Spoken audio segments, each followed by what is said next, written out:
Mobile आता आपल्या सगळ्यांची मूलभूत गरज आहे। याच मोबाईलमुळे अनेक अपघात झाल्याचं आपण याआधी अनेकदा ऐकलंय।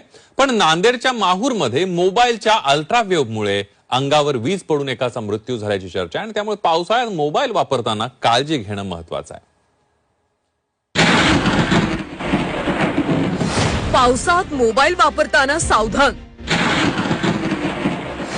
मोबाईलच्या अल्ट्रावेव्हमुळे अपघाताची शक्यता। विजेच्या कडकडाटात मोबाईलवर बोलणं टाळा। नांदेड जिल्ह्यातल्या माहूर इथले शिक्षक संजय पांडे यांचा अंगावर वीज पडून दुर्दैवी मृत्यू झाला। दुचाकीवरून जात असताना मालवाडा घाटात त्यांच्यावर वीज कोसळली। विशेष म्हणजे या त्यांच्या खिशातला मोबाईल पूर्णपणे जळालाय। मोबाईलच्या अल्ट्रावेव्हमुळे धावत्या दुचाकीवर वीज कोसळली का याची चर्चा यामुळे सुरू झाली, तर गावात सुद्धा भीतीचं वातावरण पसरलंय।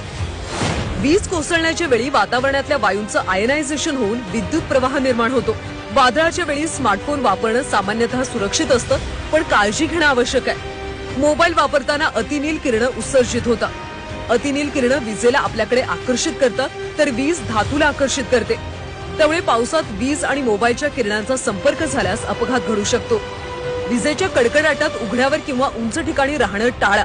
पावसात विद्युत खांब, विद्युत उपकरणं आणि मोबाईल वापरणं टाळा।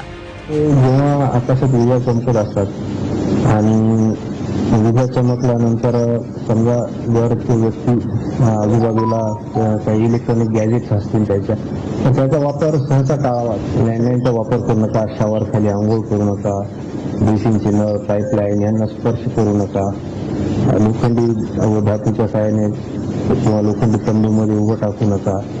मराठवाड्यात गेल्या वर्षी वीज पडून 38 जणांचा मृत्यू झाला होता। प्रामुख्याने वादळ आणि पावसापूर्वी तसंच पावसादरम्यान विजा कोसळतात। विजेमध्ये प्रचंड उष्णता असते, त्यामुळे वीज पडल्यास काही क्षणात जागीच मृत्यू होतो। त्यामुळे विजेपासून बचाव करण्यासाठी सुरक्षित ठिकाणी आश्रय घेणं हा सर्वात चांगला उपाय आहे। वीज धातू आकर्षित करते, त्यामुळे मोबाईल वापरणं धोकादायक ठरू शकतं। म्हणून खबरदारीसाठी पावसात मोबाईलवर बोलणं टाळणं अधिक सुरक्षित। सतीश मोहिते, झी 24 तास, नांदेड।